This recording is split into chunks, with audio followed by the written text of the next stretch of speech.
Be Wendy St. Ange. Good morning. Hey, boss, how are you? I'm good. How are you? Good. Your star pupil is here. Dr. Jeffrey Gray has I think he missed one right so far. And he's probably already watched it on the microfiche on YouTube. Yep. So yeah, you should have Candy Sullivan will probably be here, and I think there's been a Chelsea, but we've had a small crew. As you know, we get to the end of Ignite and it stops igniting. Only the smart kids stick on to finish the class. That's right. Anyway, talk to me. I want to introduce you at least to Joffrey while he's here. Yeah. How many years in the biz now, kid?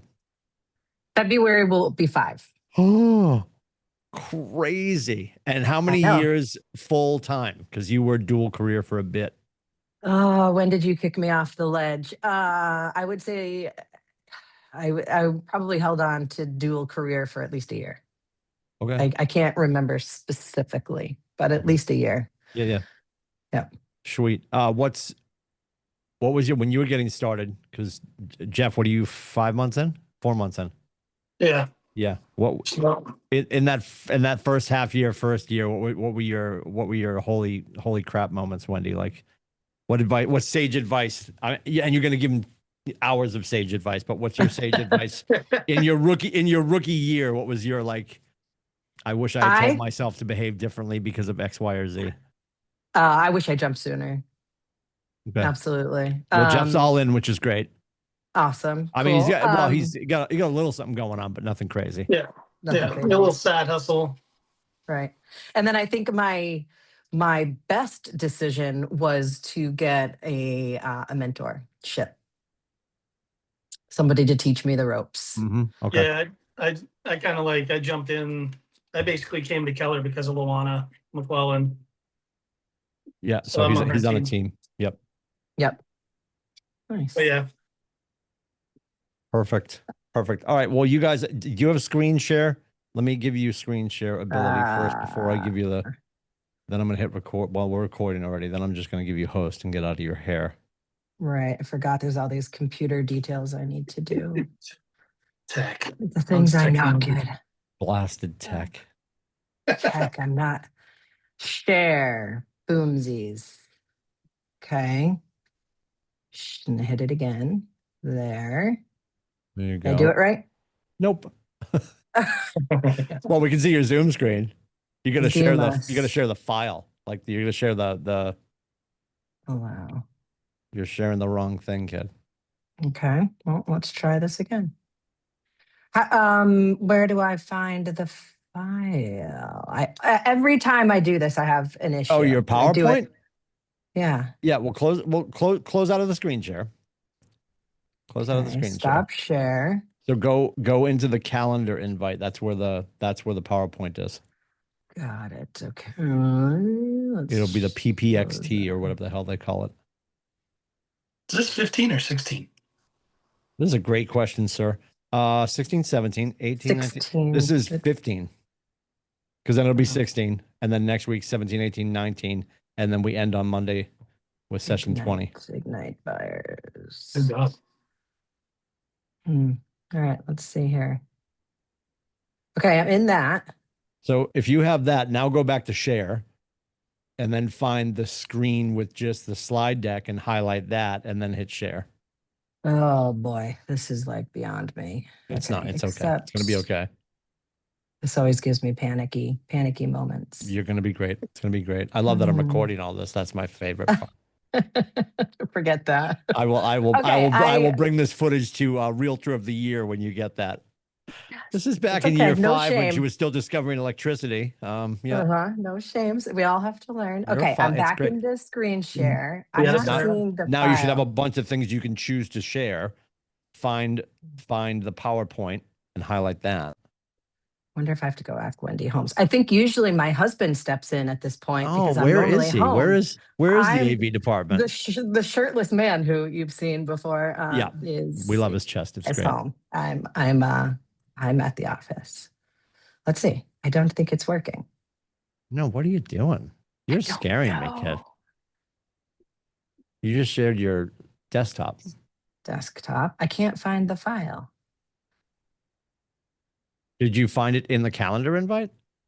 No? No, I don't feel like I did. I'm looking at it. Calendar invite. If you're in the calendar invite, scroll down and you should see PPXT PPXT. down in the notes. Why won't it let me? No, I don't see.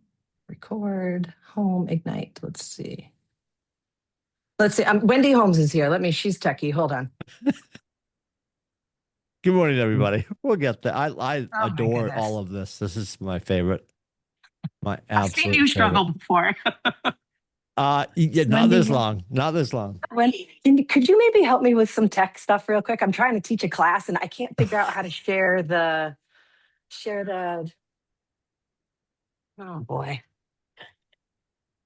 Is it in Teams or something? I have to pull it from the. It's in the calendar invite, kid. See if my thing will just start. Can you hear us? We can hear you. Okay, I took my earbud. Can you hear me now? So we got Wendy now.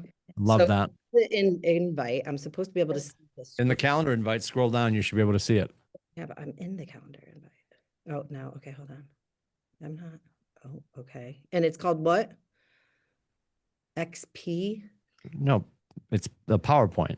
Get right Pete, here. it should be. Just click on out there. And where was it? Right there. You've got something in the background there. See it? What's that? This is the Zoom class. Color, is it this? Yeah, the whole Google. thing. Yeah. Oh my God. Okay. Oh, there you go. Jiminy You think so? crickets. Did you Yeah. find it?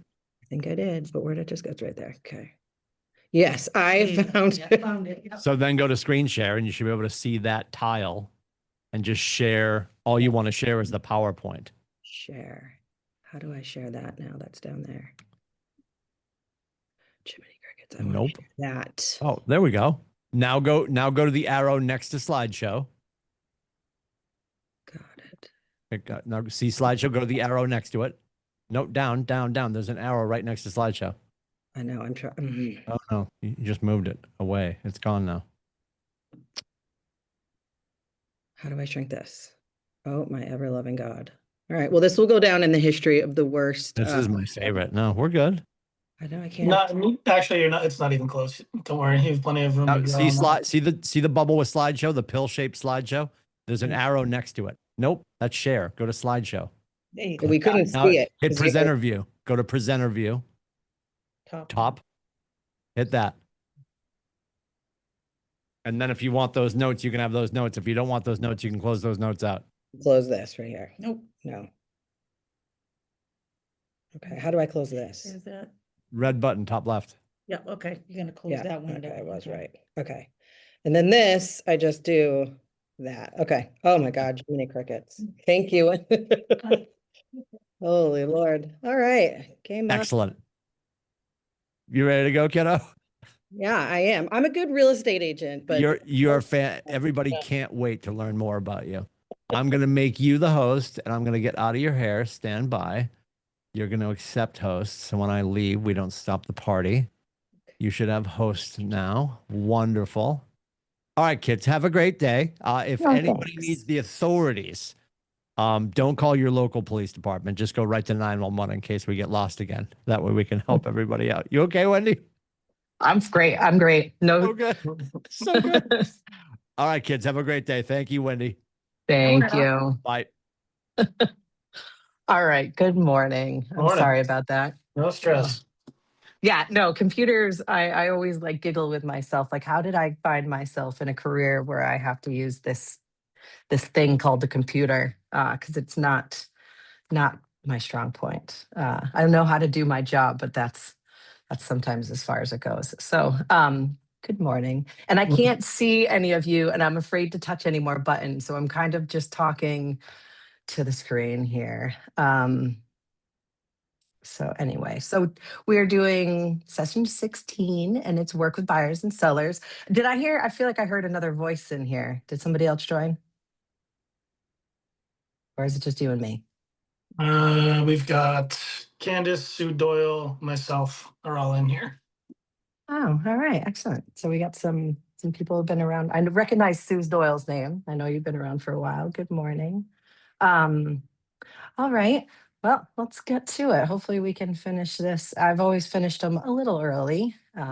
So does anybody want to introduce themselves, say anything, or Sure. shall I just? I'll go. Obviously, I'm Jeff. We talked a little bit before we started. I'm a newer agent. I spent 25 years in the food and beverage alcohol industry. Owned my own company for a while. Decided I wanted to get out of it and get into real estate. Got my license this summer. Immediately joined up with Luana on her team over here in the Seacoast, and I've been live really since after the 4th. Was pretty much, I started technically in June, but I kind of started everything in July. So just a couple months in for me, but I've bought and sold 4 or 5 of my own houses, a couple buildings for my old company.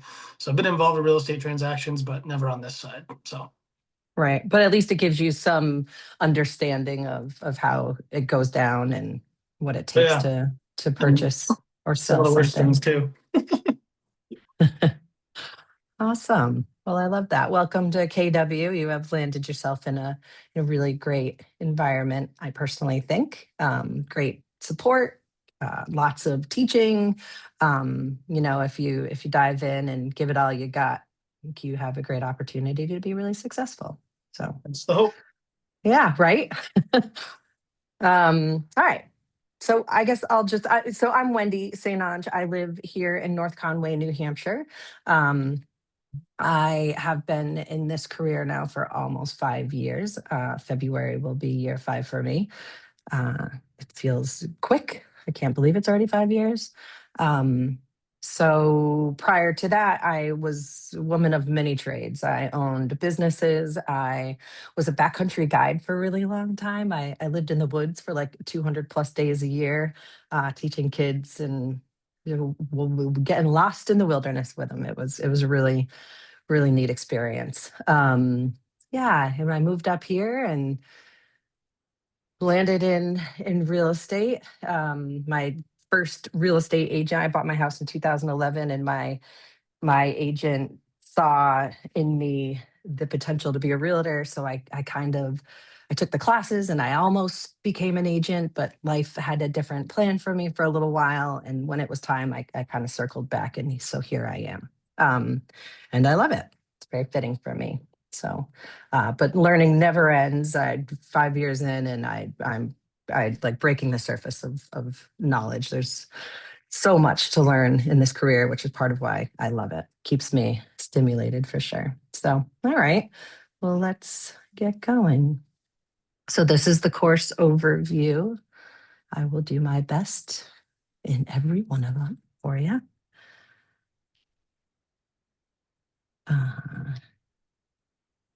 Get the Ignite work booklet. You can take a shot of that if you want to. All right, today's agenda, we're going to do success with clients, and then we'll move on to success with buyers, success with sellers, with co-agents, a recap, and a daily success system. Virtually every top producing agent we have ever worked with has a deep and almost inherent sense of service. They have a servant heart and a place their buyers or sellers' real estate experience above all else. They are always thinking service. And it's true, that's a great way to approach this career. Create agent-client communication provides a strong foundation for a sustaining relationship, sets and manages expectations proactively throughout the transaction, creates peace of mind for your clients, enhances your ability credibly. I think these are great and something to pay attention to.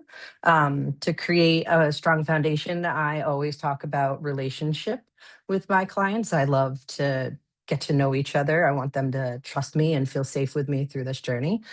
Some people have never done it before. It's really scary. And I want them to know that I'm there for them. And then setting and managing expectations proactively throughout the transaction. Also quite helpful. I have an 8-year-old at home, and if it's time sensitive and I need to answer my phone at 11 o'clock at night, I will. But for the most part, people know that like when my kiddo gets home, it's time for me to focus on her, make her dinner, play with her a little bit, and get her off to bed. So I try to let people know when I'm around and when I'm not. Creates peace of mind for clients. Things can get a little rough behind the scenes sometimes, and I always try to like to figure things out prior to maybe giving them a call and scaring them. Or so we're there to keep everything cool and calm and steady if we can. That's how I read that one. I'm sure we could take number 3 in a whole bunch of different ways, but that one comes to mind first. Enhance your credibility. I mean, know what you're doing. I think that's where education comes in huge.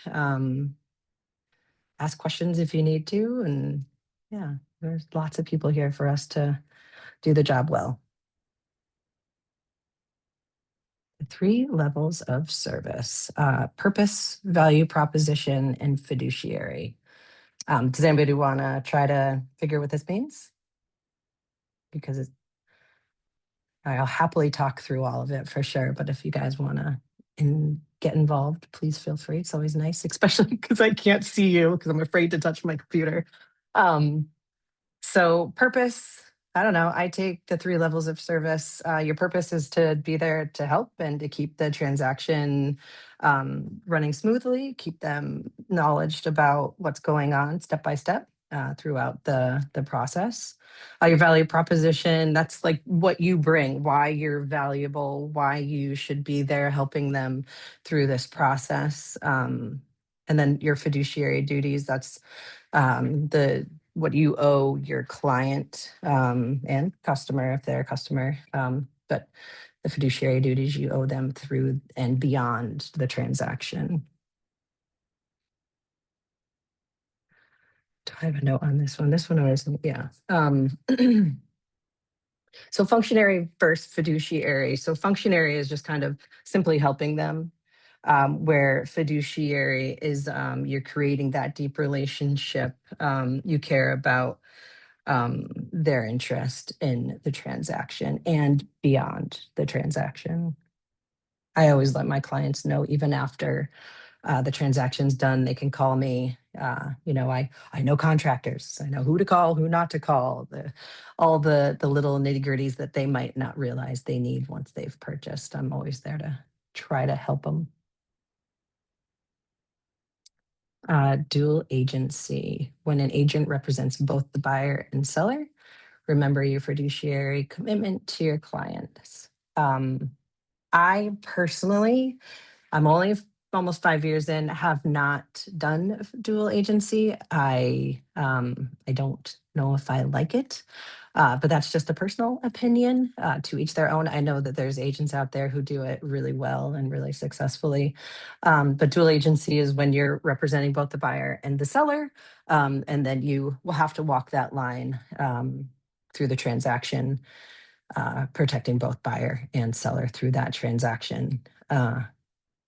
Sue, I'm sure you've done that in your career. Do you have maybe you haven't, but any wisdom to share there? I don't, because like I said, I don't like it yet. Not close to it, just haven't, I have not done that yet.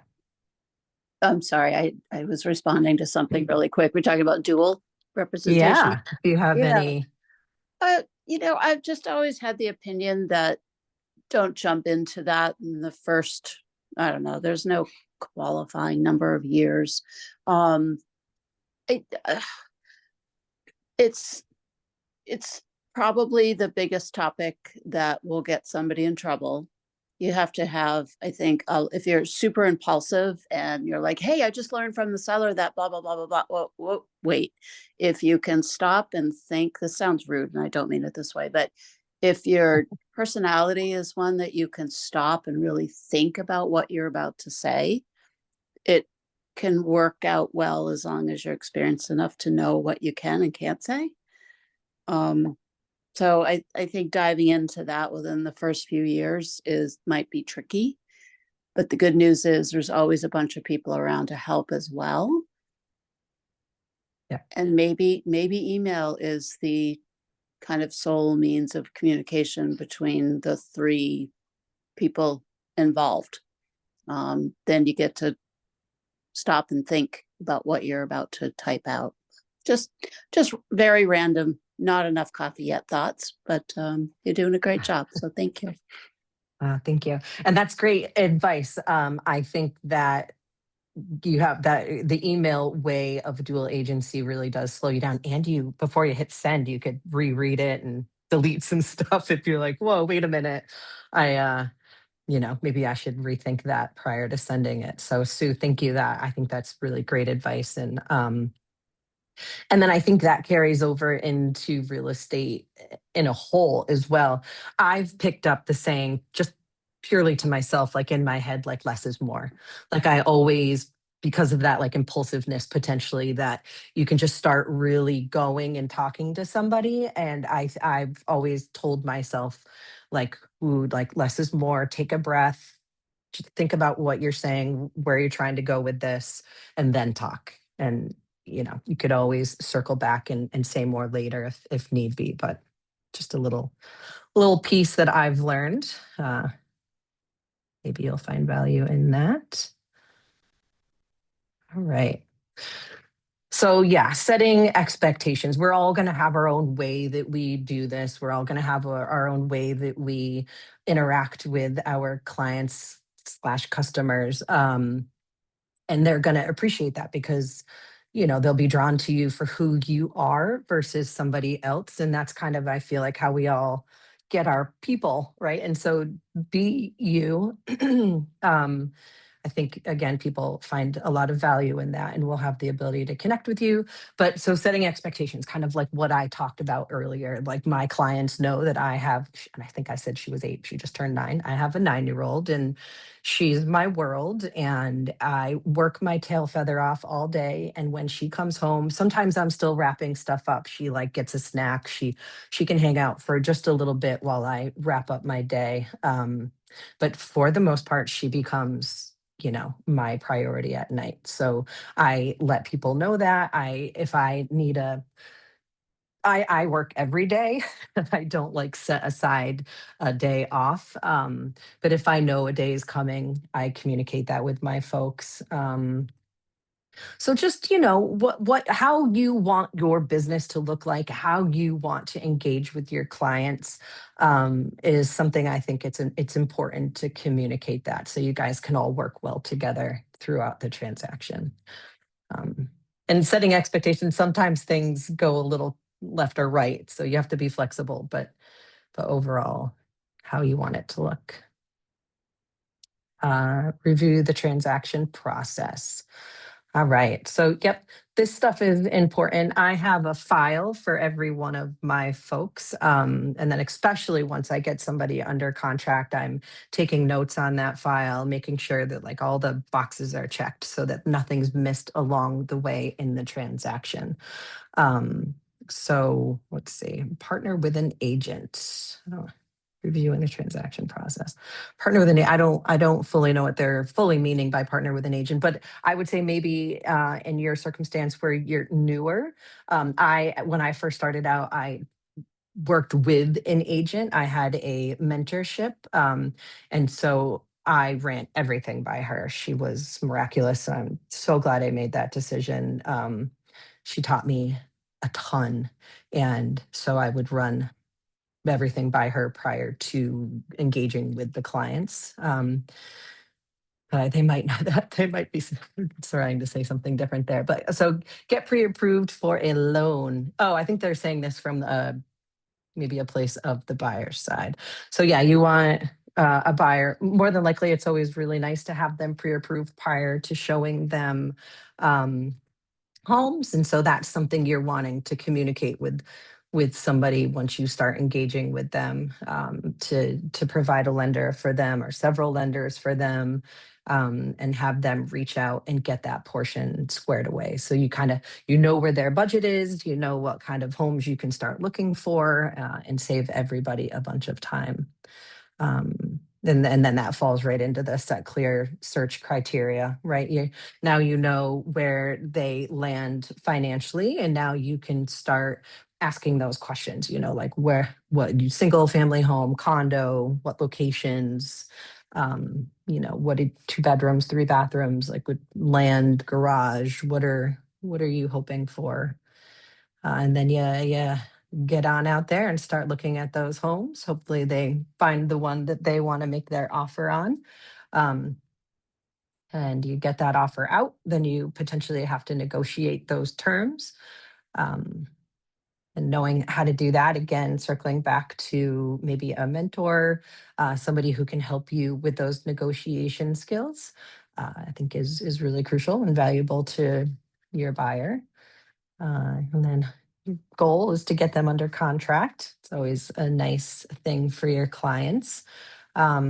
And then comes the paying attention, to the timelines. So once that contract becomes fully executed, that clock starts ticking, and it's your job to make sure that they're staying on track. I think it's really important to stay in contact with the lender if there is one, and your title company, so everyone's working together as a fine oiled machine for your clients.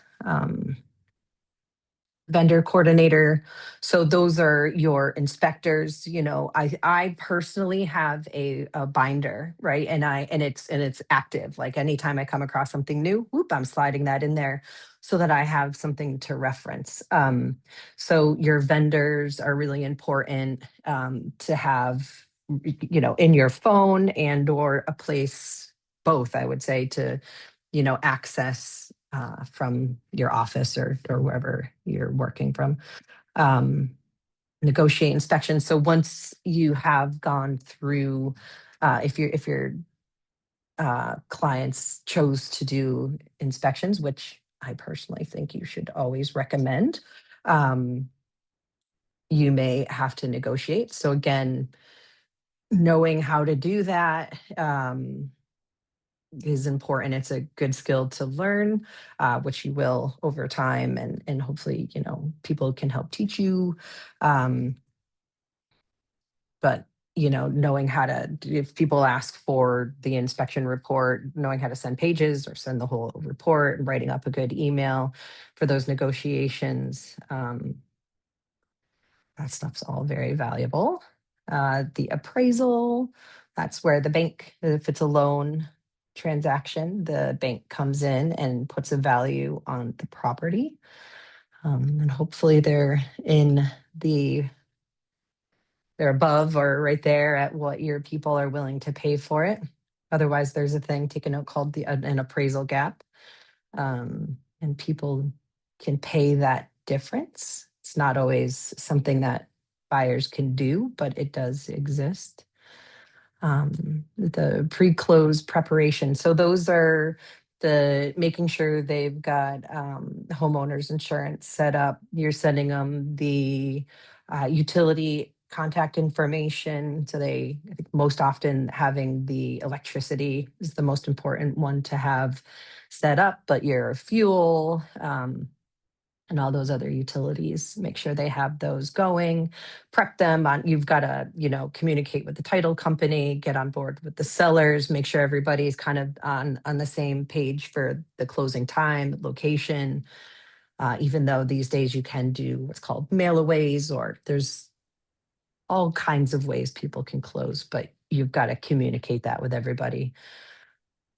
Closing, again, they all look different. Some people do it from their homes, but often you're heading to a title company to do those closings. Sometimes both parties are in the title office. Sometimes you're just with your clients and the sellers are signing separately. So I always try to show up to those and support my clients all the way through. I think I've only missed one closing in all my 5 years. And I had an agent step in for me, just to be there for my buyers. I just think that's important. And then the post-closing, the follow-up, again, I always let my folks know that I'm there for them. And then keep them in a I reach out to them every so often just to let them know that I'm there and I still care. And if situations ever change for them, that I'm there to help them with that. Any questions? I know I'll I throw kinda- one thing out. This got us when we just bought our new house. We'd never had natural gas. So we just assumed it was like all the other utilities that they just turn on and turn off. So we ended up not having hot water for like a week until we could get the gas company up to turn the gas back on. Oh, no. So yeah, Uh, so that's if you're, I don't know, just throwing that out. If anybody's never dealt with natural gas, that's a good one to make sure you know. Right. And I wouldn't be able to really bring that up. We don't have natural gas up here. I know there's up in Berlin, there's one home attached to it at the moment because they've got the jail system up there and the jail has natural gas. And this one homeowner asked to plug into it and he was able to. But yeah, I don't have that experience up here. So thank you. That's great information. All right. Moving on. Set time expectations. Set document expectations.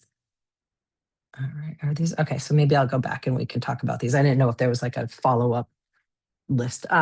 So setting time expectations, definitely already gone over this. And I think it's crucial. It's probably why it shows up a couple times to just set those expectations and those boundaries for you and your clients and how you're going to work together in a transaction. Again, I always let them know my kind of rough timeline of when I'm available and always let them know that if there's, an emergency or a pending question or something beyond the norm, I will always make myself available or at least do my best to make myself available. But letting them know where you kind of lie within the transaction is always going to be really helpful. Otherwise, you will find yourself working 24 hours a day. People want you. The people want your time, and your time is valuable. So there's nothing wrong with holding that tight to yourself. It's okay. Set document expectations. So I think number one in this, know the documents. Like read through them again and again and again. Really have some confidence with them. And it's especially nowadays, now with the change, you're putting, buyer agency agreement in front of people right upon meeting them. And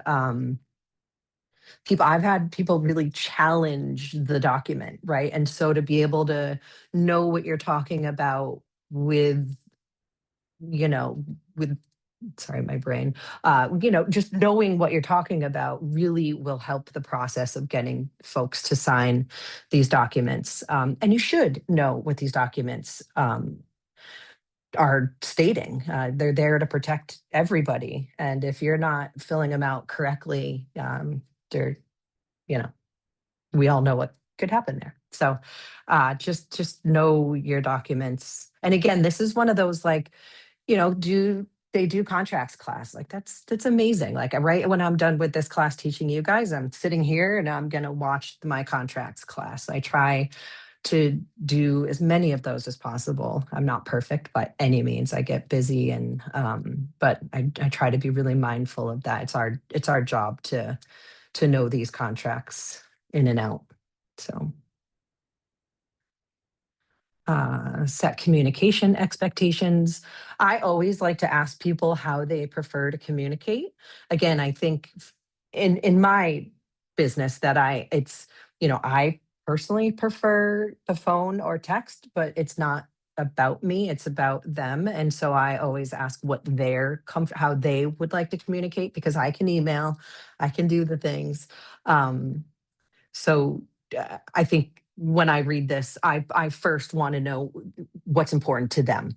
And then I can let them know what's important to me. Again, when I'm done communicating for the day, or if there is an emergency, how best to contact me so that I can be aware of what's going on, that kind of stuff. So again, this is going to be a little personalized as how you run your business and how much time you want to put into it. Some people might not have a 9-year-old at home, and they're fine, working until 9 o'clock at night, and that's okay. You can. Someday maybe I'll get back to that. All right.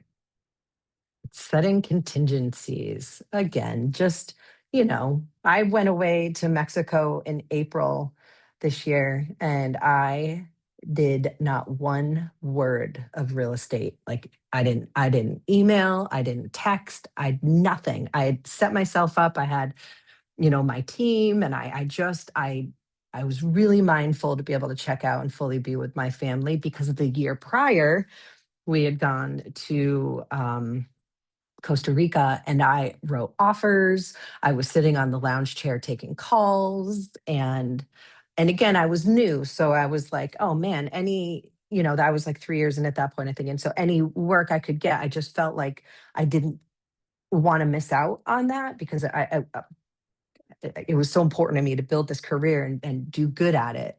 But in the meantime, I was really taking away from my family. So I think I've realized that on that trip. And so the next one around, I really set those boundaries for myself. So again, this is personal. It's however you want it to look.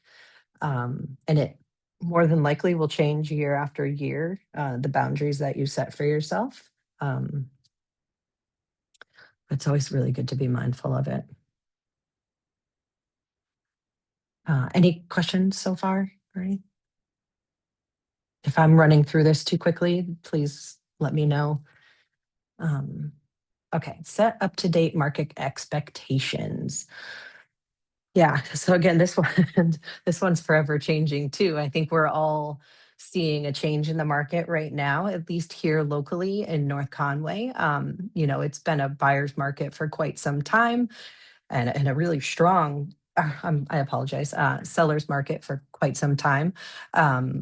And we're definitely starting to see that transition. I personally think we're rolling into a buyer's market. And so that there's going to be some growing pains with that. I think sellers are going to have to ease into the fact that they're not going to be getting those, COVID and or the last 5-year prices that they've been getting, and that they're going to have to kind of, the prices will be changing and are changing, and buyers are changing with that as well, right? Buyers knew, for the last handful of years that you were up against a bunch of offers. More than likely you had to go over ask. They were dropping inspections. They had to, pull every penny out of wherever they had it to even potentially get a house. So things are changing, right? So just communicating that, like knowing what's going on with the market, staying in tune with what's going on in the market, paying attention to prices, paying attention to how many homes are or aren't on the market, that has, have an effect on the market as well. So just, again, being really, really in tune with what's going on and being able to communicate that with sellers and buyers the best that you can is going to be really important. Any questions? Any other? No. Okay. All right. So this one, this one's beyond me. I'm still working on this 5 years in with my like command and my phone. And I'm old school. And like I said, I lived in the woods for more than half a year for almost a decade. So I missed being really techie. But I saw a lot of shooting stars. So anyway, this one, if you're not good at it, align yourself with somebody who's good at helping you, you know, connect maybe your command with your phone and having all of those things in line. Again, like I said, still working on that, and that's okay. I've done well in other ways to communicate and stay connected with my sphere. But there's always growth, right? This career, you're never done. So 3 steps to gaining referrals: provide value, ask for help, and reward. Yeah, your value, like just being a person in your community, right? Like I how can you engage yourself to provide value to people, to help people, to engage with them on a level where they're starting to trust you and talk to you? Um, asking for help, do people need help? Do like do you, I mean, there's so many. We could probably spend a bunch of time on this page. But how do people need help? Do they need some food security? Do they need help getting like, well, I don't know. This one's I'm struggling with it at the moment. Well, not struggling. I just don't know exactly what to focus on for it. But how do you provide value to people? And have them connect with you so that they either maybe ask you for help or you have the ability to provide help to them. And then somehow, some way, maybe you're rewarded for that. They know a friend or a family member or somebody who is looking to move or buy, or they themselves are needing that. And you're the one that they find value in, and are willing to trust you through that experience. So I'm on a ski team here. I'm on two ski teams here in the winter. What else do? I play on a volleyball league. In the summer, I engage myself in the community and the people. And anytime folks need help, I try to raise my hand.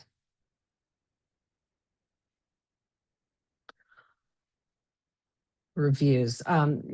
This maybe, where you have people write reviews up for you at the end of a transaction. It's always really helpful to be able to show that to your sphere that you've, successfully worked with people, and they, would love to share that and let other folks know about how the transaction went. So I do this. I send an email out every time I have a closing, and ask them for a testimonial, and that gets put out into my um, computer world, and it allows for me to be seen more often. So something to think about. I did not set that up. Somebody else did it for me, but I do have that. If you're purchasing or selling an experience exceeds your expectations, would you be so kind as to give me a brief review? I'd also like your permission to use this in my advertising and marketing. So they're just giving you an example of something you can put into that email asking somebody for a review. They're really good to have. All right, seller reviews.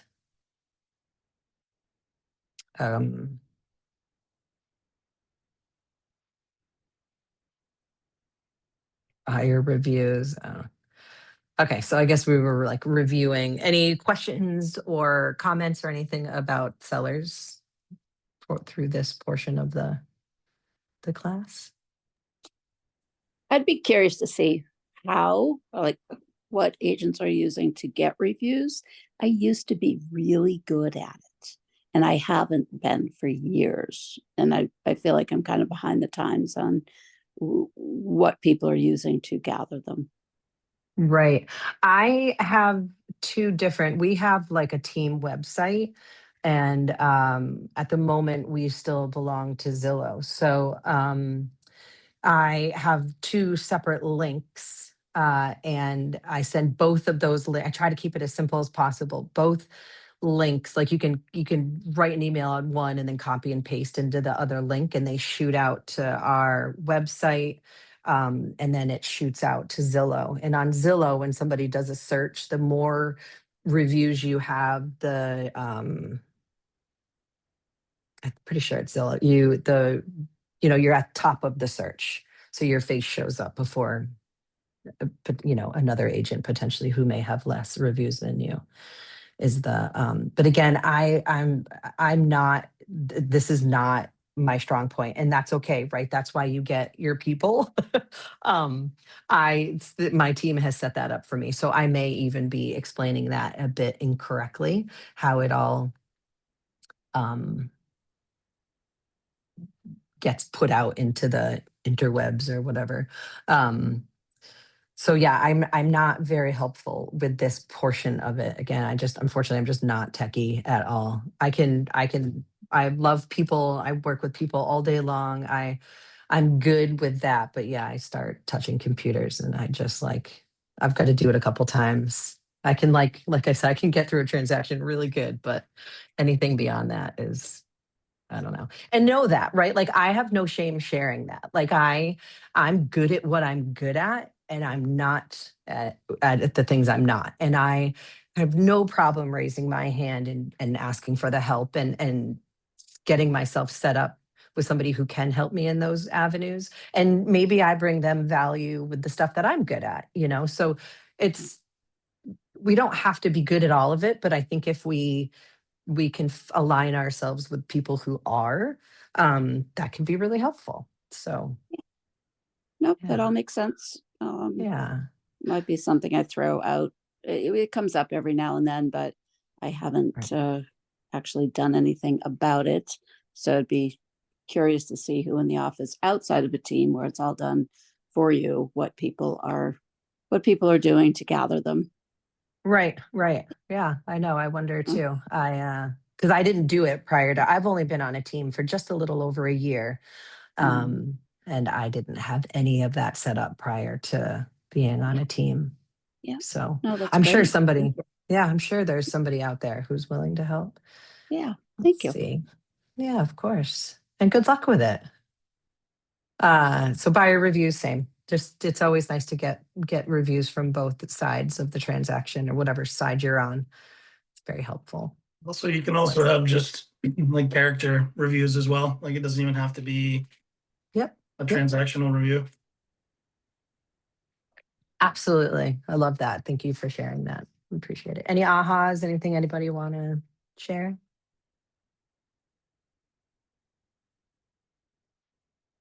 All right.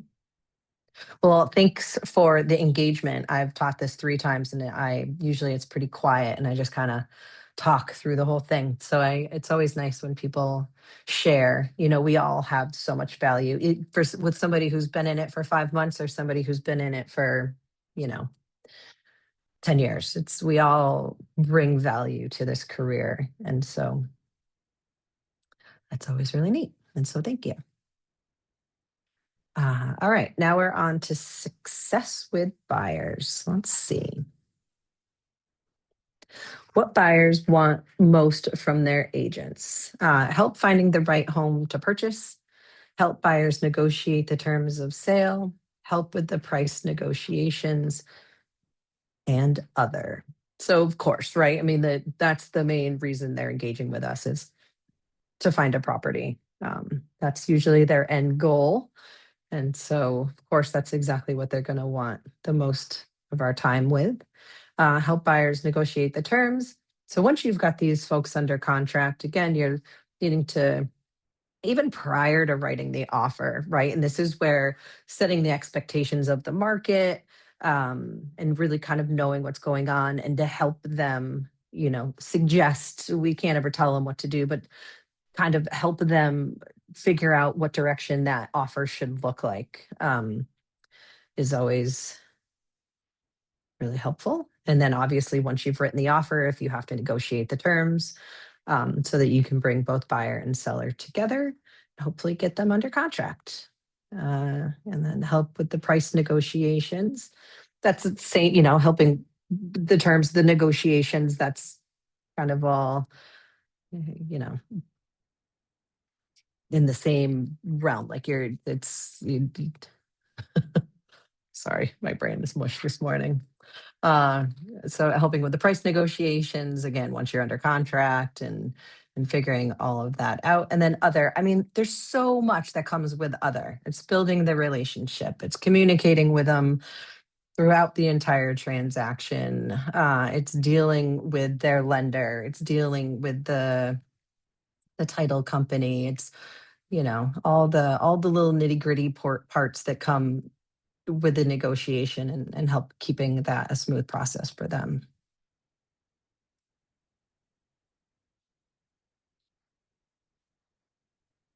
Oh boy. Oops. Buyer needs analysis. Who will be living in the house? List adults, children, and pets inhabiting the space. What are the non-negotiables for your home? If you had to name your top 5 non-negotiables, what would they be? Beyond your top 5 needs, what is something you really want?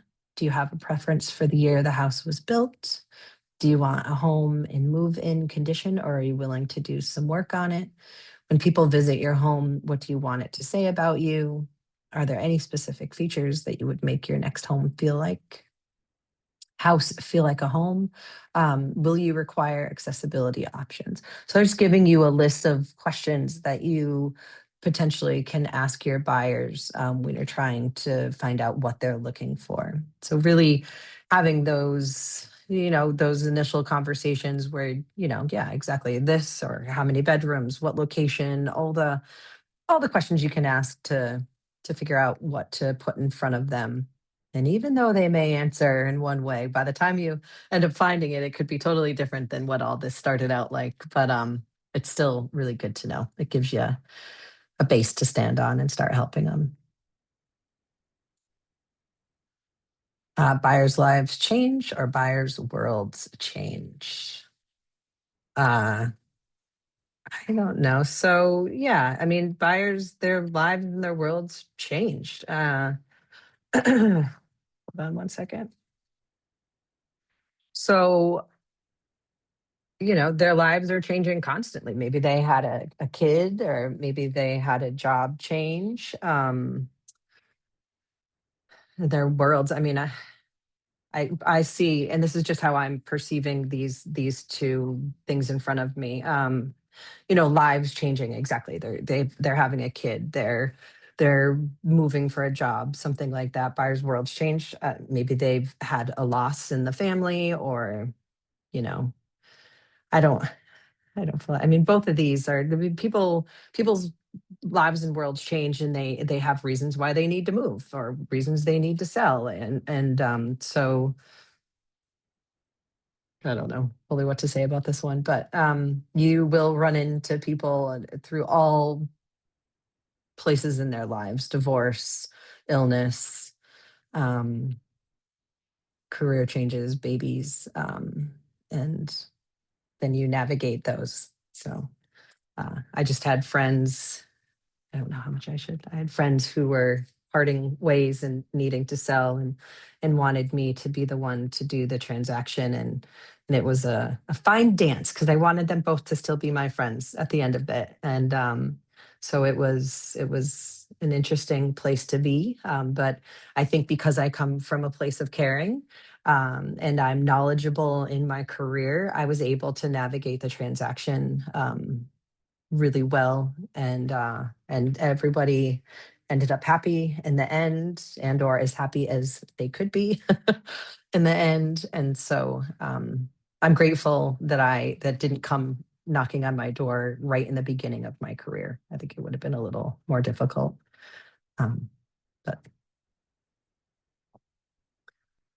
tough conversations, fiduciary conversations. You are going to have tough conversations with clients. My least favorite one is when you call to tell them they didn't get the property they hoped they would.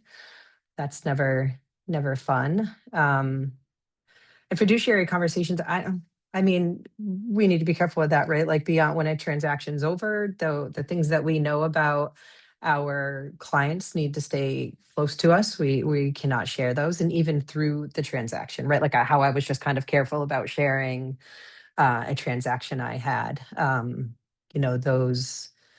Those details and things need to stay with us. We owe our clients a fiduciary duty through the transaction and at the end of the transaction.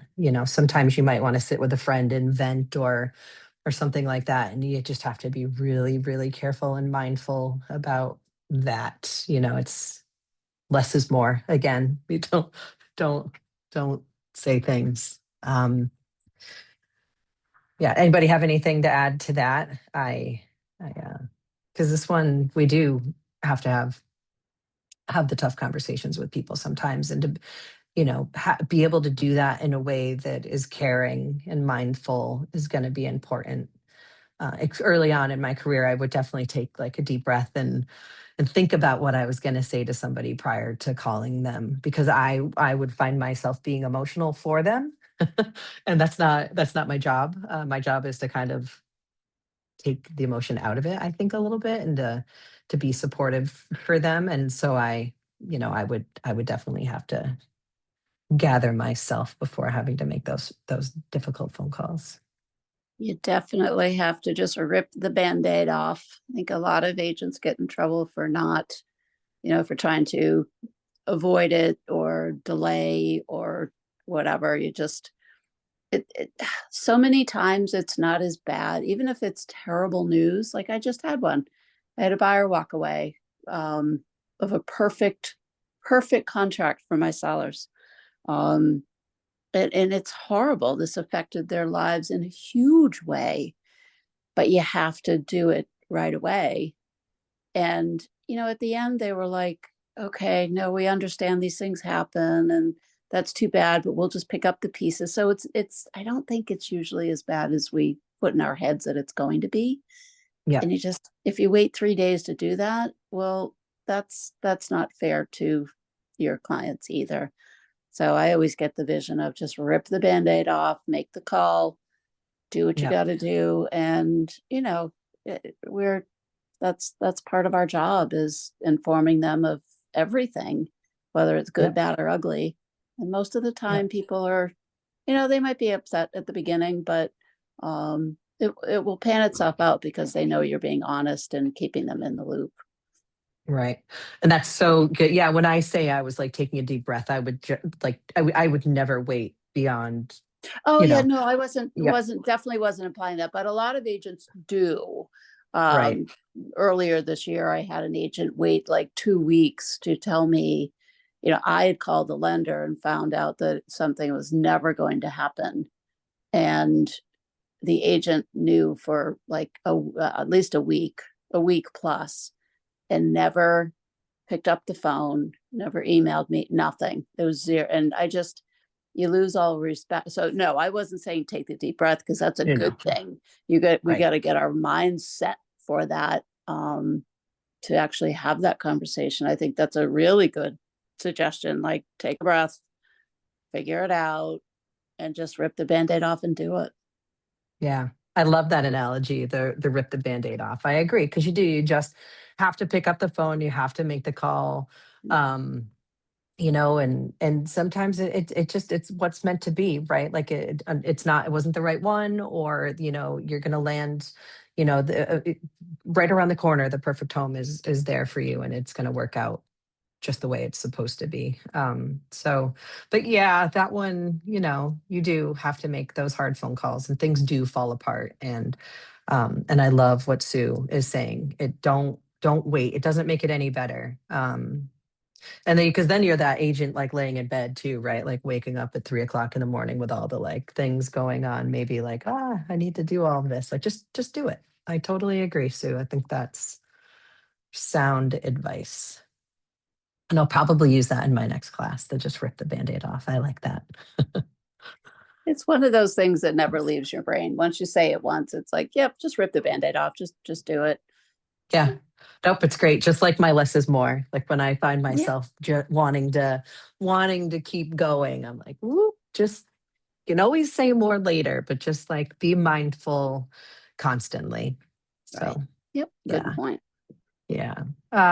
Show homes based on need analysis, right? So this is where it's always great to know what they're pre-approved for, or if they have cash, how much cash they're willing to spend on a property. We all do it, and you're gonna show them homes that maybe aren't fully in exactly what maybe they should be looking for. But overall, you're wanting to take them to properties that are going to fit their needs, that are in their budget. Like they're going to look at a condo that maybe is in their budget, but the HOA fee is like wildly expensive. Like being mindful of those things as well. So again, this is just, it's helpful knowing the market. It's helpful knowing what's out there and having these really strong conversations with your clients prior to even getting out to see the homes. And then getting out there and seeing them. That's always really, in my personal opinion, I enjoy that part. I enjoy getting out into homes. I always love, like, you could see people walk through you take them on 4 showings and they sit on the couch at one of them. And I always kind of point that out. I'm like, you're sitting. Just the way that they interact with each home that they see. You start picking up on little things, and so it's always neat to see what one they end up going with. So yeah, you'll learn. This is all like learned as you continue to engage with people. Showing homes best practices. Show only the best properties for your buyer. Have MLS listings with pricing information and key details included disclosures. Market properties on a map and answer location questions. Be knowledgeable about the property and neighborhoods. Include recent comparable sales to answer pricing questions. Point out potential issues, concerns with each house. So all right, number 1, show only best properties for your buyer. We just kind of went over that, right? Like, do your best to understand what they're looking for, what their budget is, what their timeline is, all those little details that will help best best help you know what homes to show them. And they'll send you homes too. They're going to look at homes and send you a bunch of them sometimes, potentially, and then you may have to circle back and remind them of their budget, or other things to help maybe minimize, really fine point what properties you should actually really be looking at. So have MLS listings with pricing information and key details included. I always have the MLS sheet with me in hand. I like to pull from it. I can't memorize every detail about every house all the time. I'm in lots all the time. And so I want to make sure that I'm giving them accurate information. So I always email the MLS listing over to them. I email over the disclosures prior to showings, and then have like an in-hand MLS sheet with me. And I oftentimes give that to them at the end, especially always I get, but I love it, especially when there's like a lot of homes that they've looked at in one day. And they can kind of go have lunch or go do something and kind of make notes and help them decide maybe if one of those homes was the right home for them. And then it's always nice, right? Like, when, at least in my experience, when you email over these disclosures to them, it's in your email then as well. And so it's easy to pull up and access while you're in a property to answer questions that might come up while you're there. Oh God, I need to stop doing that. Mark properties on a map and answer location questions. Yes, that's always amazing. It's nice to know the location in which you're showing homes. This one you can take as far as you want or as little as you want. I do not like mark properties out on a map and give that to people or anything. But I do try to know the area that I'm showing those properties in and have answers for them, like restaurant locations or how close the hospital is, or little details that might help them. But you could be careful with that too. You don't want to ever steer or do anything like that. You're just giving them knowledge about the location. Be knowledgeable about the property and neighbors. Again, this one you've got to be careful with. But yeah, is it a neighborhood? Are there a bunch of homes in this, or is it a little more spread out? And your neighbor, you got to take a drive down the road to, or I don't know. You just be knowledgeable about, like, if it, like, exactly, if it's a family and they want a park nearby or something like that. Include recent comparable sales to answer pricing questions. So again, this is always, I especially when I first started out and I had a little bit more time, I always did the comparables prior to showing a property and had a good idea of like where the home should be priced. So you really, and I think you can be really successful on both ends of this. Yes, do that. Like know what this house, could what the comparables are and maybe what this house is worth prior to showing. And then there's nothing wrong, especially if they're looking at a handful of homes, or if it's just one. Are you interested in it? I'm happy to go home and run the comparables and get a price for you. So you can really do that on both ends. I find myself doing it more on the tail end at this point, which I find value in as well, because then I can circle back, I can follow up with them, I can answer more questions about the homes after they've had time to kind of process and think about things. I'm reconnecting with them again, and then bringing value by giving them, you know, this price that they're looking for. So again, you'll find your way. Point out potential issues, concerns with each house. You know, you have to be careful with this one as well. We're not inspectors, we're not builders, we're not, you know, but if you see really obvious things that maybe they're overlooking, you can point out, you know, oh, look at the water dripping from the ceiling. That shouldn't be there. Or, you know, I'm being silly with that, but you do want to point out some things, and sometimes they're listed in the property disclosure, and you know, maybe they haven't read through the property disclosures yet prior to seeing it or something, and you definitely can point those details out to them as well. Help them be mindful of all of it. Any questions?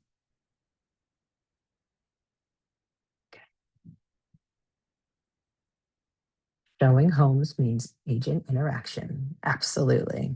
Absolutely. That you hopefully you like people if you're doing this, and you do want to help them, because you do a lot of talking, a lot of interacting, and it's wonderful, I think.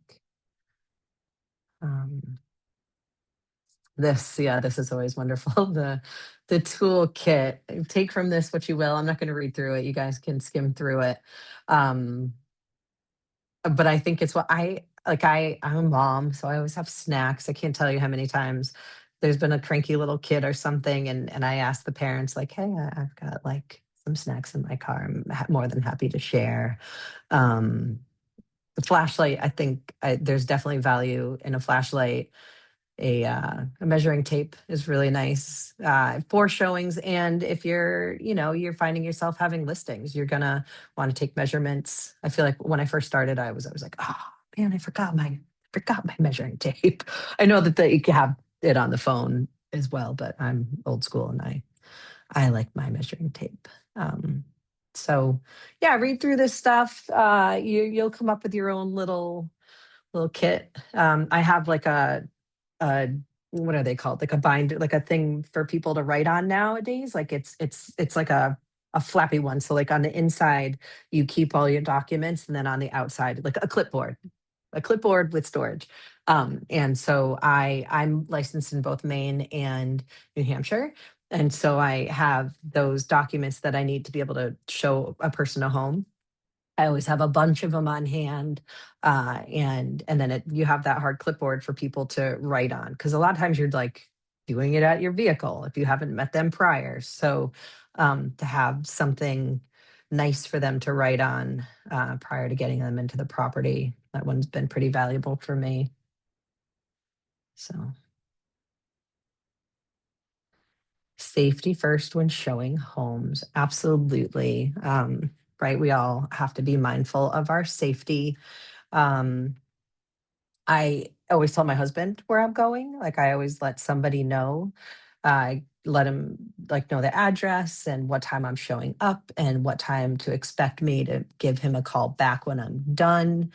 And you know, sometimes you don't have service and things run a little longer than planned. So I give myself a window so that he's not panicking. I do have pepper spray. You know, there's all different kinds of techniques. Like even being mindful about walking into a room after your client, right? Like give yourself the space to be able to get out if you need to. And I forget what it is. Is it like the red folder, the orange folder? There's a colored folder that you can call the office and say, oh, Sue, do you remember what color? I think it's the red. I bet if you called the I think red is NAR, orange is Keller. okay. Yeah, I know it's a And so you can call and say that, and they know to send the police. So it's just a nice discreet way to get help and not alarm the people that are making you feel like you need to do that in the first place. So yeah, just be mindful, especially well, I mean, I guess both in a home and in the woods, right? Like I find myself being a little more insecure when I'm like walking a lot with somebody for some reason. It's just me personally. Um, but you feel things out. That's why it's always nice to try to have a conversation with people prior, try to get a feel for them. You never really know, but be careful out there. Uh, job equals sell homes. Job show homes. Job equals sell homes. I guess selling homes provides more work. That's kind of what I'm taking from this. If you are on the listing side, oftentimes, people are coming to your open homes or they're calling you about it. And, you're always wanting to make sure and ask if they're working with an agent. And if they're not, oftentimes that provides more work for you potentially. So having those listings is always a really good place to be, and hopefully getting you more work. That's how I'm taking this. I might be seeing this wrong. But yeah. Reasons that buyers hesitate. They're afraid to commit. They don't like some minor detail of the home. They feel they haven't seen enough homes. They need to sleep on it or get the opinion of a trusted advisor. Absolutely. It's a big deal.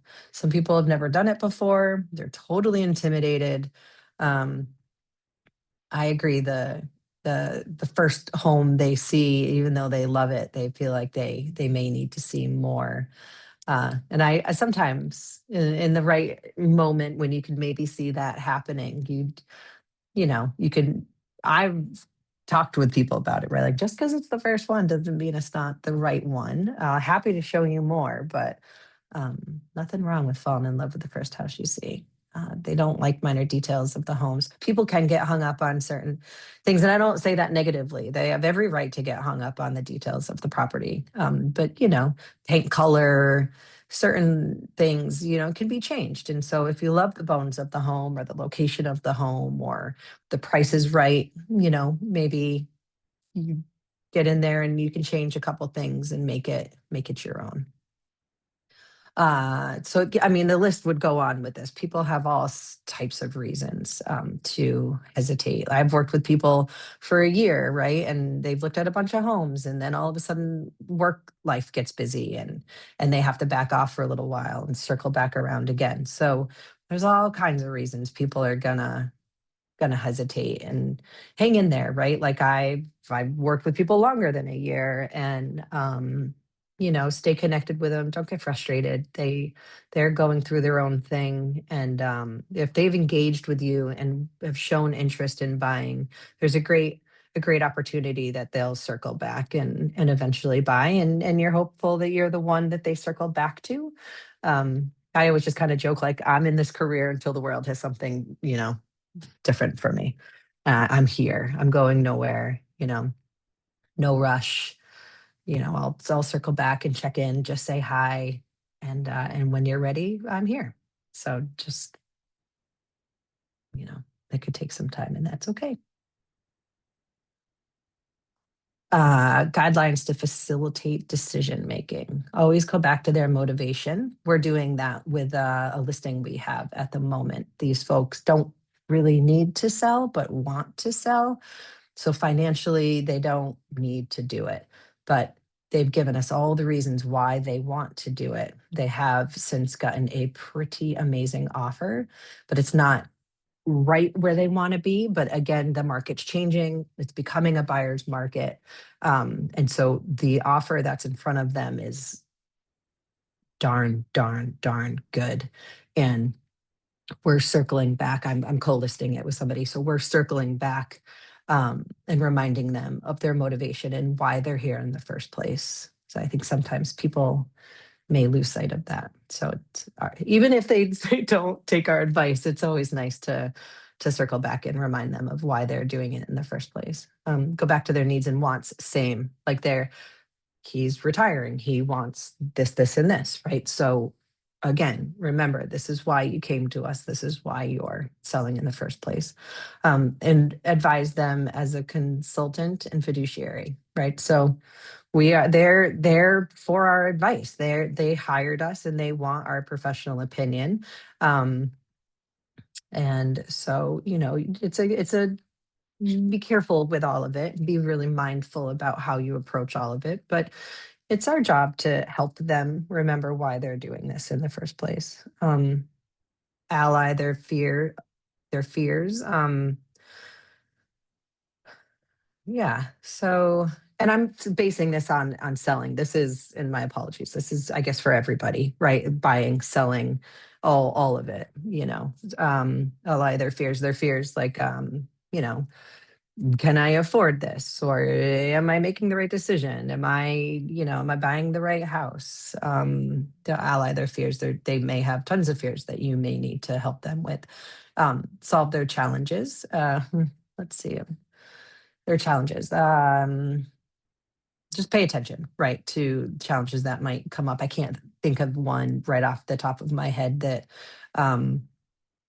but people will come into challenges and for selling and or buying, and so help them through those.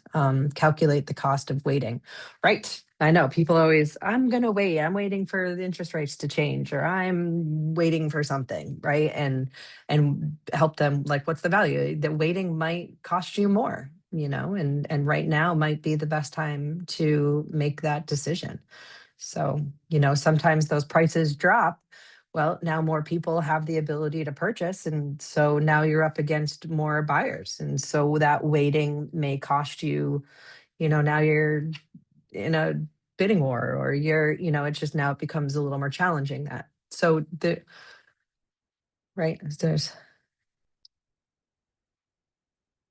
what sellers want most from their agents. So help pricing home competitively, help sellers market home to potential buyers. So help price home competitively is definitely going to be very important in listing a home. And that's, again, where you're keeping keeping knowledge on the market and what's happening, knowing how to compare prices and getting a good listing. There's a couple different ways where you can come up with a price for a home to be listed. So however you may learn that skill, there's not just one way. Help sellers market home to potential buyers. Absolutely. How are you going to get that out? We put our listings in magazines. We, shoot an email out to everybody. We get it on Facebook and Instagram and all of those things. We talk about it to our spheres. We try to make sure everybody knows about it. I keep doing that. Sorry. Broker caravans. We've started doing that here again, and it's been really valuable. And the broker caravan, we get feedback from every agent on the property, and it's always really nice to go back with that feedback to the sellers, for all different types of reasons and scenarios. So those are something to think about as well. Help. And you've never been in the business too short of a time to set a caravan up. You could probably learn a lot from doing those. You can really meet new agents. It's always nice to be in a room with agents from different brokerages, different times of being in this career, and just listening to them talk about each home. It's really valuable. I personally enjoy it a lot. Help sell the home within specific time frame. That can be difficult, and oftentimes that'll come down to price. If somebody has to move, or somebody's trying to get to their kiddos because they're having grandbabies, or all those reasons, that's something to know upfront prior to listing, right? It's always helpful to know if they have a timeline. Most people, I would imagine, more than often want to sell sooner rather than later. And if it's not selling, if you're not getting those phone calls, you're not getting those showings, oftentimes it's going to circle back to purchase price. Help seller find ways to fix up home to sell it for more. That's true. There's another one of those, like, sometimes you have to have the hard conversations with your people. We have a listing at the moment and we helped her cut trees down. The day before pictures, we helped her clean her house. Like, it's another one that I'm co-listing, so I keep saying we. But yeah, we got in there, we got dirty, we helped out, and they found a lot of value in that. And it helps create a relationship. It helps them see that you're really involved and eager to help them sell it. So everybody will get involved in their own way with that. But I'm not afraid to get dirty to help them out. But yeah, sometimes you really need to let people know that they, need to declutter. The you want your pictures to look, I like my pictures to look good, and present well on the MLS. And people want to be able to see themselves in it. Sometimes it's really hard to see beyond all of their stuff. So sometimes if they can get rid of it, it's helpful. Seller needs price, time frame, and conveyance. So yeah, people are going to want to get a certain amount. Sometimes they're hopeful for a certain price for their home to sell. I get that. And so obviously we always try to do the best we can, but the market speaks for itself. People are only willing to pay what they're willing to pay. So I think that's important to let them know that, the market is constantly changing. And time frame, again, we just talked about that. Like, when do you need this done by? And that's going to determine, right? Like, prices, it all drives, it's all like connected, right? So, and conveyance, and I guess, what do you convey? I don't, conveyance, like conveying, kind of lost on that one as far as sellers needs. You can, like, I mean, I guess they just need to convey to you what their needs are, and then you help them with that, and hopefully have as smooth of a transaction as possible. And again, everybody's lives change. You're involved in their lives in a moment of, happy, sad, indifferent, joy, all of it. You will find yourself in all of it. So be mindful. I would just say, again, we're always coming from a place of service, a place of how can we help and make these transactions as smooth as possible and as enjoyable as possible. I want my folks as happy as they can be at the closing table. Sometimes a home's been in somebody's lives for a really, really long time, and it's super emotional for them to walk away. But at the end, they're still like, oh, all right, well, that was as good as it could be, even though I have to walk away. So yeah, just do the best you can in the transaction, help them out. Seller's control. Price and conditions. So the price, right? In the end, the seller, yeah, I guess they are in the beginning. I guess they're in control of the price and the condition of the property. How well have they cared for it? How prepared are they to get this on the market? Have they done any housework prior to reaching out to you and listing? And then the price, maybe, not maybe, people do walk into selling with a price in mind. Some don't. Some have no idea what their house is worth, and so helping them know what their home is worth, and then paying attention, like having those conversations. Like, sure, we can go on at the price that you're hopeful for, and then having a strategy. Like, if we haven't had any phone calls or any showings in 10 days or 2 weeks or whatever you come up with, have a strategy ahead of time as to how you're going to potentially, lower the price and hopefully get the home sold for them. I personally like having that, especially when they're a little higher than maybe they should be. I think then it's always really important to have that conversation prior to listing. Like, okay, we can try, but if you really want to get this house sold, we're going to have a strategic plan moving forward if you have no action. Sensitive seller conversations again, right? Like, even still, yeah, like once you're listed, like you're allowed to live in your home, you're allowed to have, you know, life moving and you know, but the people have to be mindful, right? Like, maybe don't leave your house like that if you know you potentially have a showing this week. So just, you know, I always let them know that too. Like, you've got to kind of live in the mindset of your house is on the market and people could call anytime to come see this. And as difficult as it may be, especially if you've got little kids running around, to try to keep it together so that it's presentable, to show it. So, and again, like I'll go in and fluff a home. I have the conversation. I ask permission from my sellers prior to doing that. But do you mind if I, you know, and yeah, I don't do anything crazy, but I'll definitely fluff a house for sure. Great agent client communication. Provide a strong foundation for a sustaining relationship. Set and manages expectations proactively through the transaction. Creates a peace of mind for your clients and enhances your credibility. So yeah, it's just so important to have those conversations with your people. Get to know them. Let them know what you're going to do through the transaction. Let them know that you're going to like keep them on the timelines once that purchase and sale is fully executed and that clock starts ticking.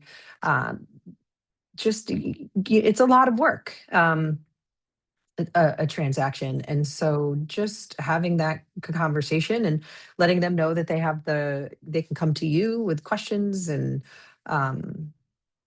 yeah, and again, yeah, like sets and manages expectations proactively throughout the transaction. I tell them next steps, right? So educate them on making an offer, make the offer, educate them on what I'm doing now, getting that offer out and blah, blah, blah. And then once they get under contract, like now you'll be hearing from your title company. The title company will be sending you a welcoming email. And within that email is the buyer information form. You're going to need to fill that out and send that back.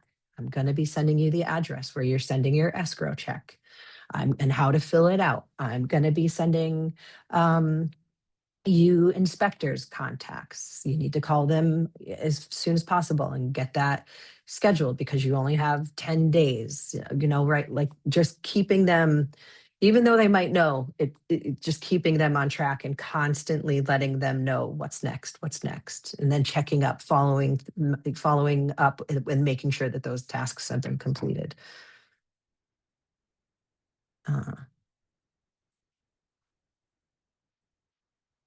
If a client violates fair housing laws, remind the client of their obligation under Fair Housing Act, discontinue representation of the client, report an incident to your broker immediately, fully document the situation, consult an attorney if necessary. Ooh, all right, hope nobody has to deal with that. But yeah, respond, the right way if you do encounter a situation like that. No commission is worth your reputation. I totally agree with that. Win-win or no deal, integrity, do the right thing. Customers always come first. Commitment in all things. Communication, first to understand. Creativity, ideas before results. Teamwork, together everyone achieves more. Trust starts with honesty, equity, opportunities for all. Success results through people. Yeah, I mean, this is important. I think as an agent, it's your duty to just be honest and do the right thing and be there for your customer or your client. I agree.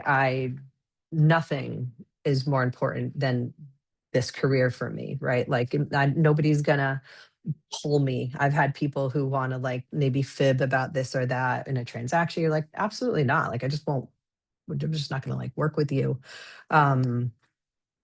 Just do the right thing in all of it. Like just be honest, be the bigger person,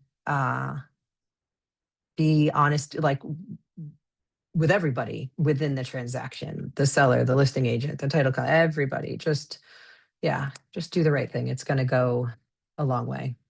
'Cause the other side of it will catch up with you eventually, one way or another.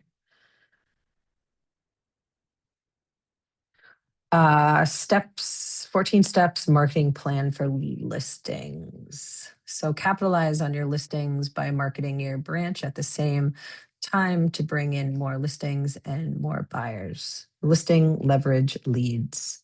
Right.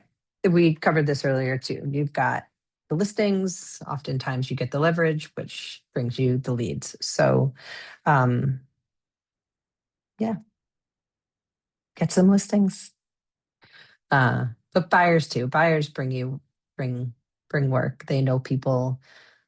They will sell eventually. So stay in contact with them as well. Reach out to your sphere. Your sphere is more valuable than I think any of us give it credit to. So reach out, say hi to people, and then I'm blind, so I will struggle reading through that. And I don't want to touch my computer too much. The message you put out to attract prospective buyers and sellers is everything. Why would they want to contact you in this market? What would they get if they did? These two questions are at the heart of all effective messaging. So it's true. On social media, I like post pictures of my cute little kiddo. I don't engage in any political. I try to stay pretty neutral. And I am just kind of a neutral person. I don't know. I don't know. I just try to present myself to the world really. I'm a caring, loving, quirky, funny human being. I love sports. I love to be a mom. I just try to be a genuine human being that somebody would want to work with and somebody would want to recommend at the end of the day. It's really important to me to be that kind of person. And I don't even have to try all that hard because it just really comes from who I am. And so I oftentimes hope that people are drawn to that and would like to continue to work with me. So your MLS listing reflects your brand, so get it right. Have the right documents for your region and market center uploaded. Absolutely. I had when I first started, I used DocuSign, and I had a file that I could just quick go into, pull documents and print. And if you're doing something like that, or like, you got to be mindful because sometimes those documents update. And so you want to make sure that you're putting the most current document in front of people to sign. Utilize the right professionals to get great pictures and floor plans. Absolutely. I mean, I have a handful of photographers that I can reach out to because sometimes they're busy. So I personally find value in professional pictures, and is an investment that you make as a listing agent. But I think it's totally worth it. We've maybe all seen the pictures of the dark. We all make our own choices for sure, but I think it's a great choice to have somebody professionally do that for you. Nothing makes me want to live in a house with a picture of a dark room more. Right. Unless you're like, I'm so curious. I want to know what it actually looks like. I'm going there. Yeah, and all the little details. Like I like toilet seats down. Maybe not everybody does. Just those fine little details. Making the pillows look nice. Somebody who's living in their home, have the coffee maker, have all this stuff on the counter. But like, hey, hey seller, while we're at your house taking pictures, is it okay if we move some of this stuff out of the way to get the shot. And then when we're done, we'll put it back, just to make those pictures more presentable on the MLS. I think that stuff goes a long way. Set the right schedule for your listings. Yeah, write their strategies. I like putting it on a Thursday sometimes. And then, you can't actually see the property until my open house on Saturday. So there's all different strategies on how to list a property. And I guess you and your seller can talk that over and figure out what's best for them. Important listing data directly from the KWLS. Import, not important, sorry. Yeah, right. Use the tools that KW has provided to you to advertise or to have great marketing. And again, if you're not good at this, like me, find your people who can help you out, because this stuff goes a long way. It's helpful. Proper signage. Per NAR, within 1 business day of marketing a property to the public, the listing broker must submit the listing to the MLS for cooperation with other MLS participants. Public marketing includes, but is not limited to, flyers displayed in windows, yard signs, digital marketing on public-facing websites, brokerage websites, displays, including IDX or VOW, digital communications marketing, email blasts, multi-brokerage listing sharing networks, and applications available to the general public. So just know the rules so you don't get in trouble. Success with co-agents. This is actually my first year co-listing. And I know they're probably talking about seller and buyer agent within a transaction, but I'm going to cover both. So I'm enjoying it. It's I find value, especially I've got a couple listings that are a little further out of the pocket than I normally work in. And so to have both of us, they're kind of, we're selling ourselves like you get 2 heads for the price of 1. So co-listing, I have really enjoyed. I enjoy doing it on my own, but I play well with others, so it's been nice to collaborate and do that. But co-listing, right? Like our co-agent success.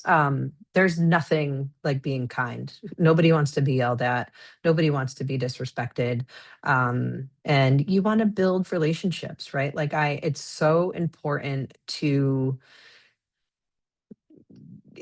handle yourself professionally within a transaction, and communicate with the agent on the other side of the transaction kindly and professionally. Because there are moments that can be a little frustrating, or I don't know, but just treat somebody the way that you want to be treated. Because more than likely after that transaction's done, you're going to run back into them. You might have another transaction with them, it's going to just be a lot nicer if everybody can play well together.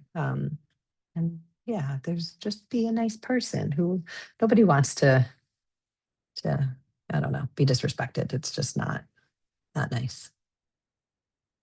Any ahas? Is there anything anyone wants to share? I feel like I have a Monday brain today, even though it's Wednesday. Can you go over like the co-listing process a little bit? Like that's something I've seen. I think I'm obviously fairly new, but like I've been buying my own houses for a while, and I feel like that's Right. something that's kind of new that I haven't really seen. So like, how does that? I guess kind of can you just explain kind of how does it have to be like in your own brokerage, or I don't know, like just questions around that. Right. I have not stepped out of my own brokerage, so I don't know. That would probably be a broker question. I'm not going to answer that.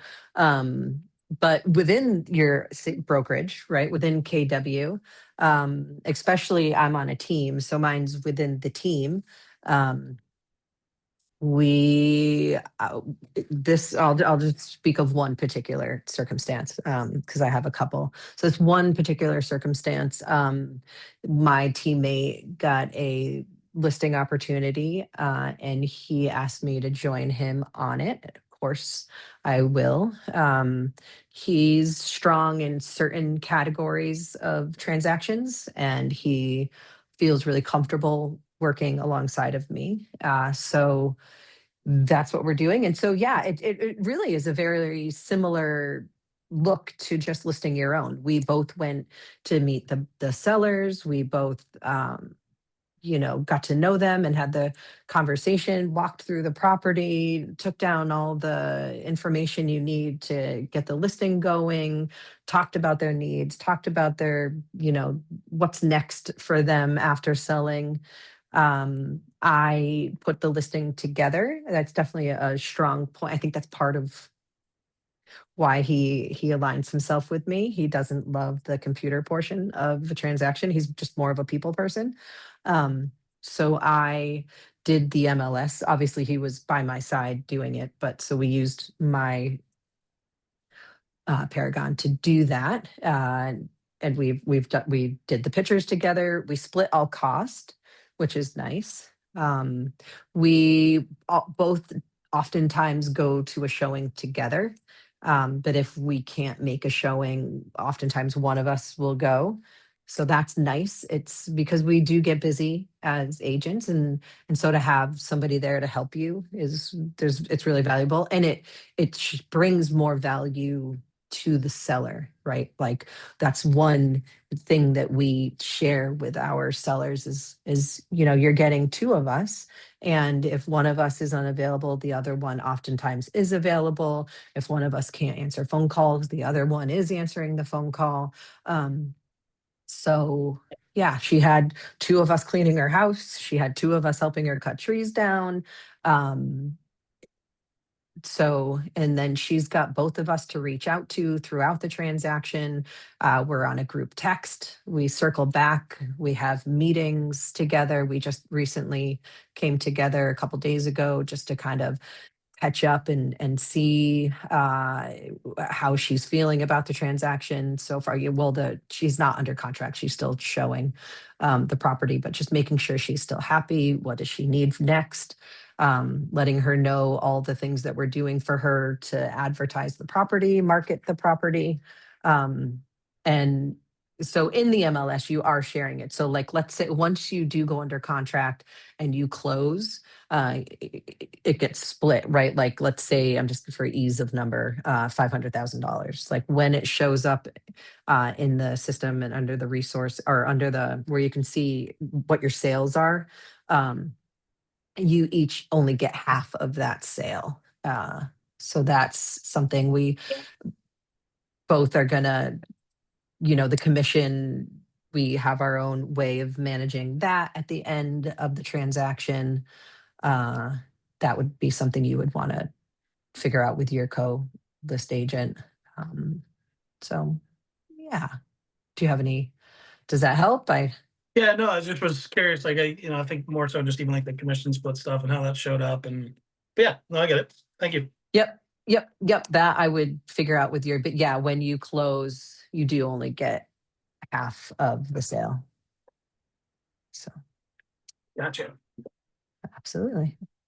Success system. Yeah, this is nice right here. Try to have like a daily success system in place. So 10 conversations, 10 contact added, 10 handwritten notes, the 5-10-10-5-1 social media engagements, enrichments, appointments, agreements, and closings. So just to have something, right, that keeps your day focused, and you can see that bar moving forward. Tim Lindsay, when I first took this class, or one of the classes when I was very new, I remember him saying, if your calendar is empty, so will you'll see that financially, right? So if you're not doing the things, you will not see the outcome on the other side. And so my calendar's here, but I have like a paper calendar and I fill it in. I love to see like how many showings, how many offers did I write, how many phone calls did I make, all the things. I fill it in so that I can see that I'm doing the work, and it holds me accountable in my that it works for me, right? Like, and I can tell, like when I went away to Mexico for that week, I had probably a day or two prior to leaving for Mexico, and then at least a day when I came home from Mexico. So we were gone for 9 days. So that's 9, 10, 11. That's like almost 2 weeks of me being fully checked out. My calendar was blank. And I saw the effect of that. I was actually just sharing that in another class. So, you know, take that however you may be able to implement that into your business. But, you know, having something that's visual, that you can see all the things that you are or maybe aren't doing in a day, that then adds up into a week, then adds up into a month, and the outcome of what that looks like at the end after all that work's put in, like what, you know, what does that look like? And then you can track, like you can tweak some stuff. Like maybe this isn't working for me and I need to put more time into this instead so that I have a better outcome at the end of the month. So nobody's really going to hold you accountable but you. So have some good systems in place that, like, you know, because you can be working from home. You can stay in your pajamas all day. That's great, you know, but like get the work done. Warning, do not call list. Yeah, so be mindful. We can get charged. Oh, where is it? I know it's like crazy penalty for a DINK violation total up to $43,280. So if you call somebody on the do not call list and they report you, and you can spend a lot of money. So be super mindful about who you're calling. There is, let's see, there is something you can call to like check people. I don't cold call. I don't like it. But you find your way. Find your way to, you know, to reach out to people and find work. I'm more of like an aggregator. Sign up for stuff that people are engaging. They've given you permission to reach out to them. I have never cold called and I don't plan on it, but you can just be really careful. I engage every conversation in the spirit of contribution, and people are happy to be in a relationship with me. Absolutely, 100%. That is me right there. I am a people lover. I am in the right career. Um, I try to be mindful of that throughout all my days, every day. I am human. I have bad days. You know, I'm not trying to say that I don't, but as a whole, I try to be a good person and help and love and care. And yeah. So I just had a friend sitting at a bar next to this couple, and they ended up talking, and she started somehow they figured out they all knew me. And they all had really good things to say. Like one of them called me and the other one sent pictures of them all together. And they, you know, I helped two of the three of them buy a property, and the other one's been my best friend since I've lived up here forever. And it was just like, oh, like that's what I want. Like that's throughout the entire transaction, and just throughout the walk of my own life. I treat people the way that I want to be treated, mostly, right? Like I'm human, but and then to see that circle back and everybody be like, yeah, Wendy, you know, she's great. And so I don't know, try to be that, because people want to be happy and engage with people that are nice to engage with. So celebrate success right there. That's the success for me. That's a whole full circle back for me. I put that out into the world, and it's really nice to see that circle around. So yeah, in your career, right? It can be daunting, and it could be really time consuming, and it can be a lot. But I always talk to people about how honored I am to be part of this transaction with them. And I mean it. Like I'm honored to help you through this process. And so just be mindful of all the great little things that you do along the way to help people, even if you don't get them under contract. Like, just it's give yourself some credit throughout this career is what I would share from this Celebrate Success. Is like it's a hard job at times, and so just pat yourself on the back occasionally and know that you're doing a really great job, and then keep chugging, because we're all pretty lucky to be able to be part of this, I think. Use command and connect to get help. Yep, absolutely. Do all of that. Learn as you go through all of it. I always giggle when the electronic parts come up. I need to continue to engage in this portion of it more as well. But we have such great tools at our fingertips. KW has just done such a great job. They really care about us and our success. And so it's just really amazing, all the tools that they have provided to us. Prepare for next session. Make an offer, receive an offer. Fun. I'll need to take this class again too. I've been busy teaching it, but I need to get on the other side of this myself. I love seeing somebody who's only 5 months in and then having Sue Doyle in the class too. I think for the people who are new, that's something to look at, right? Like Sue's been, I don't know if you and I have ever met in person, but I've been in a lot of classes where she's in, and I've, listened from the sidelines, and I would like to say that she's kind of a veteran agent. She's put her work in and done a great job, from what I have gathered.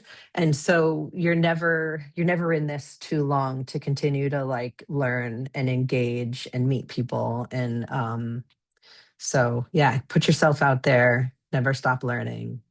And yeah, thank you for being in this class with me today. I hope I did all right for you guys. Does anybody have any questions? Or actually, I can stop sharing at the moment and see your faces maybe. Yay, there you are. Yeah, I don't know. Anything anybody wants to share, or any more questions, or? No, it was great. Thank you. I mean, these have all been good. I think for me, just kind of reiterating a lot of the things I'm trying to already implement, but hearing tweaks and various other ways that everybody else does it is helpful and kind of gets you through some of those brick walls, so to speak. Absolutely. Yeah, it is. Yeah, there's so much knowledge that like we're surrounded by just endless amounts of knowledge and helpful hints and all the stuff. So yeah, my opinion to you would be just like, don't ever shut yourself down to that. Like keep all that education coming in, and you'll find a lot of value in it. Thank you. I So- was here. I just wasn't very talky today. I That's apologize. okay. I had a late night last night. I barely got on. So I was here, and usually I have more input, but I've got like one eye open today. I'm sorry, but it was I get it. great. No. I've been learning a lot in Ignite. It's been super great. Jeff and I have been in every class together. So we're riding this out, all 20 classes. Do it. I love that. I love that. It's funny. Real quick, I remember taking this class when I first started and being like feeling feeling like nobody was ever gonna know me in this career Yeah, kind of it's thing. daunting. It is. It was very intimidating and then last year, so 4 years in, I get the phone call from Tim Limsey asking me to teach the class. And I was like, that's so wild. I remember like celebrating, I was just like, wow, within 4 years, I've come so long. Like I did, I head down, heart up. I've worked my tail feather off, and But then to never just cold be, called. nope, never cold. Nope, I never don't done really it. want a cold call. It's so interesting to hear from other agents, because some people are like, oh yeah, I call and I get, my business from calls and this and that and door knocking. And other people are like, I have never door knocked or cold called a day in my life. And it's just so interesting to hear other people's systems and that you can still be successful without doing those things. I don't really want to sit here and, get a phone call list, and I'd rather it be more organic, but I feel like that could take more time. And, I'm not completely opposed to it, but I'd like to Yeah. find a better way and leave it as a last resort if it was up to me. But Yep, again, absolutely. not completely closed off to it. I have some door Right. hangers that I've been trying to pop around my neighborhood, but I don't really want to go stand at someone's door and knock on it and be like, hey, I don't feel comfortable doing that yet. I don't feel like I'm where I need to be to represent somebody the right way. I'm still learning. Jeff and I are right on the same timeline, but I've been working full time since I got licensed, and I'm kind of dual careering. Right now, I've been really busy and trying to make some moves so I can step back from my job and just focus on my business, but I'm still navigating. I just got licensed in July. So, after Nice. Labor Day came and went, so I've had a little bit more time to kind of, figure out which direction I want to take this. So I'm Yep. trying to sort all that out right now. Yeah. Well, nice. And you'll get it. I think that was another like big piece of information that like a takeaway moment for me is like, be you, like be good at what you're good at. And then maybe you trickle in some of those other things as you kind of get deeper into your career. But like, be good at what you're good at, and business, you'll find your way, right? Like definitely lean into your sphere, in my opinion. Engage yourself in community-based things. I don't know, go to tag sales. Like there's all these different like why is somebody having a tag sale? You getting ready to move?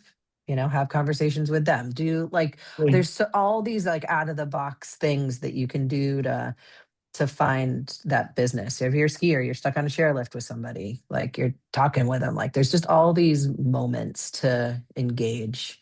So yeah, there's no like one way to find work. Well, thank you. Thank you for all Yeah. your insight. It's great. Absolutely. Absolutely. Well, I wish you all the success. If you want to take down my phone number or anything, I'm more than happy to share that. And Yeah, please do. I just added you on Facebook, so oh, awesome. All right. like one of the first Yeah, things I I'll do. find you. Okay. I can just give it real quick too. Yeah, what is it?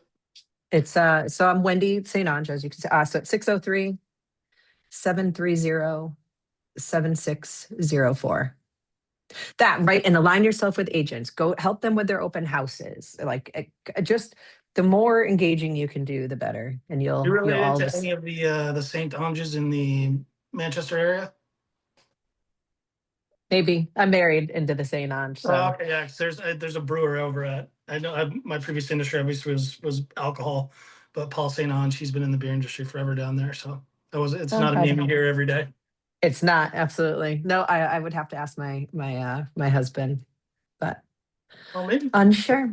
Awesome. Well, hey, you guys, definitely like always feel free to reach out to me. Happy to help. People helped me in the early part of my career, and I am always happy to pay that back to newer agents. And I hope you enjoy this decision. Awesome. Yeah, I'm looking forward to it.